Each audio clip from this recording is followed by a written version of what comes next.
वज़ीर इत्तलात अताउल अतारर कौमी असम्बली में इज़हार ख्याल कर रहे हैं। इकोनॉमिस्ट हर बंदा इस बजट पे पॉजिटिव बात कर रहा है और मैं चंद ऑपोजिशन के मेंबर्स को सराहना भी चाहता हूँ। अच्छी तजावीज आती हैं, बहुत सारे लोग इसमें बहुत होमवर्क करते हैं। स्पेशली यहाँ पे मैं देखता हूँ मुबीन जट साहब हैं, अवैस हैदर झक्कड़ साहब हैं, उनके साथ उसामा गयास मेला साहब हैं, बहुत मेहनत करके आते हैं, पढ़ के आते हैं और फाइनेंस भी उनकी चीज़ों को नोट करता है क्योंकि साहिब तजावीज होती हैं, सेक्टोरल इश्यूज पे वो बात करते हैं। मगर इस बजट के हवाले से मैं चाहूंगा कि जहां पे सियासी बात करना ऑपोजिशन का हक है, वहीं पर इस बजट को लेकर जो मुस्बत इक़दामात किए गए हैं उनकी तारीफ जरूर होनी चाहिए।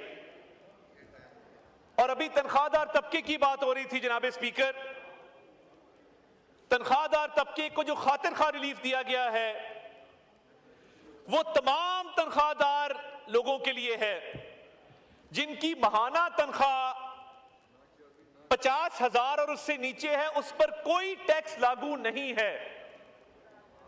और ये जो लोग तनकीद कर रहे हैं कि जी आपने लाखों रुपए तनख्वाहों वालों को रिलीफ दिया है, मैं उनको बताना चाहता हूं कि 50,000 तक तनख्वाह लेने वालों पर कोई टैक्स नहीं है।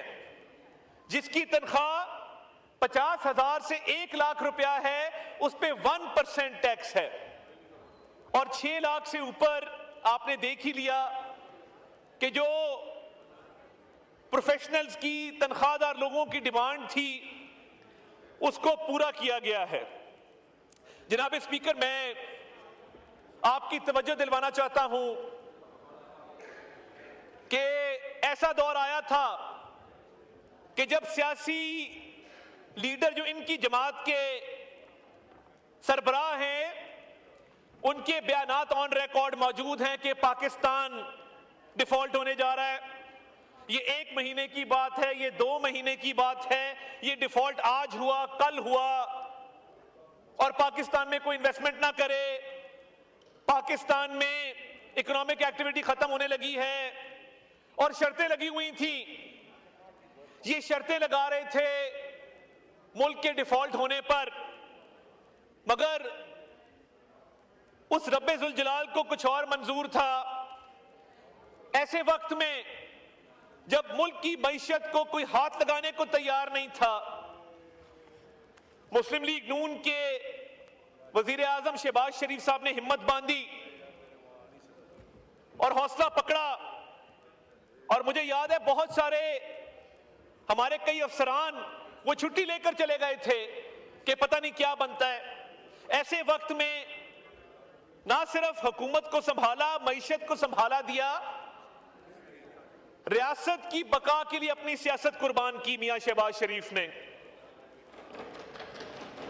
और ये सियासत यही रह जानी है। तारीख उस कदम को याद रखेगी जब वजीर आजम शहबाज शरीफ ने यह नारा लगाया कि मैं रियासत को बचाऊंगा, मुझे सियासत की परवाह नहीं है। और ये वो वक्त था जब पेरिस के अंदर एक मीटिंग हुई और IMF के साथ मामला तय पाए। वो अगर मीटिंग ना होती, शहबाज शरीफ साहब एफर्ट ना करते और IMF के प्रोग्राम में हम ना जाते तो आज जो खुशहाली आई है ये मुमकिन ना हो पाती।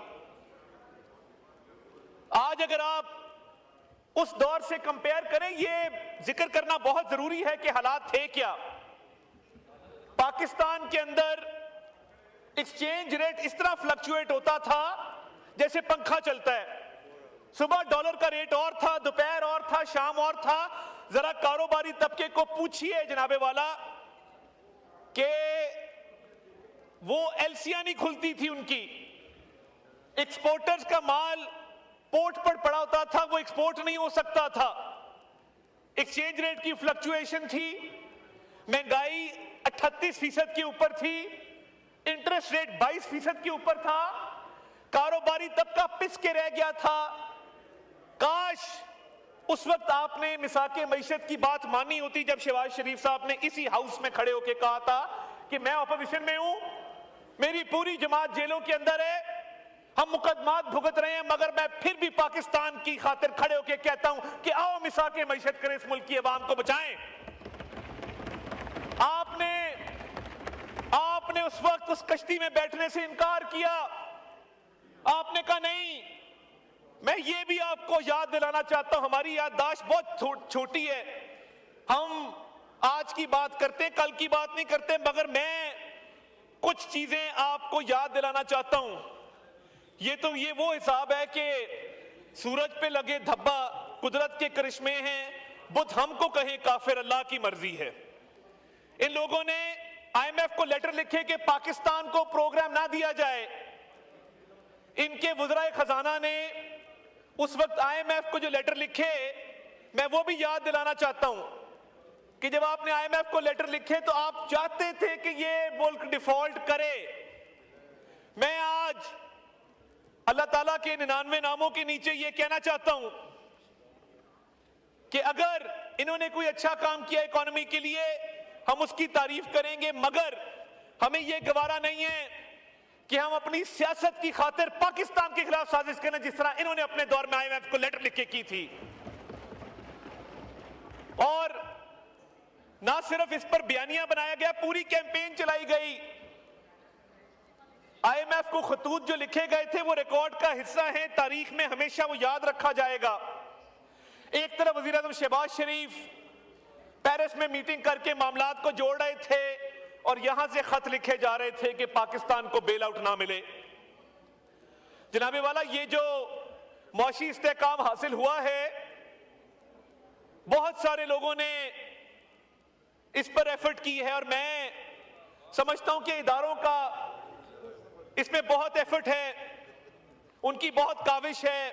और ये जिस तरह वजीर आजम कहते होते हैं, ये एक टीम वर्क है जिसके अंदर फील्ड मार्शल सैयद आसिम मुनीर, उनकी टीम का भी भरपूर हिस्सा है कि जिस तरीके से एक स्टेबिलिटी मुल्क के अंदर आई है। जनाबे वाला, अगर मैं मैक्रो इकोनॉमिक स्टेबिलिटी की बात करूं तो ये फिगर झुटलाए नहीं जा सकते।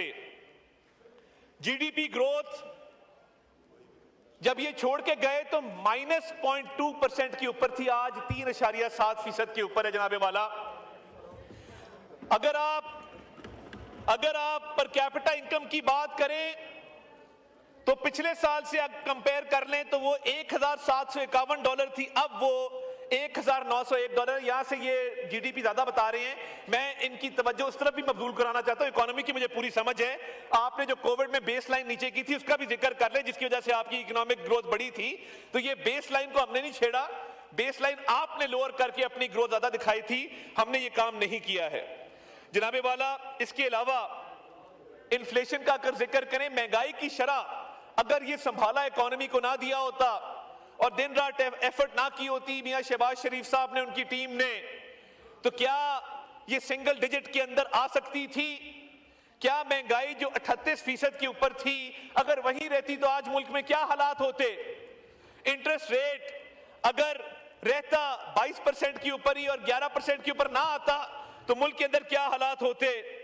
और जनाबे वाला, जो फॉरेन एक्सचेंज रिजर्व्स हैं, आज अगर आप फॉरेन एक्सचेंज रिजर्व्स को देखें तो हमारे पास 2.25 महीने का इंपोर्ट कवर मौजूद है। और रेमिटेंसेस जो हैं उन्होंने तमाम पिछले रिकॉर्ड तोड़े हैं।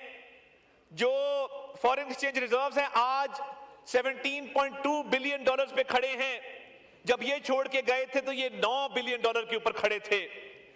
जनाबे वाला, रेमिटेंसेस आज $33.9 अरब के ऊपर हैं।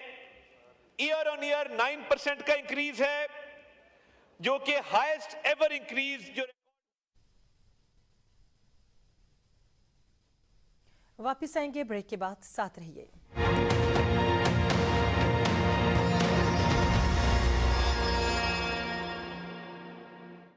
नया लाइफ बॉय शैम्पू एलोवेरा और मिल्क प्रोटीन फॉर्मूला के साथ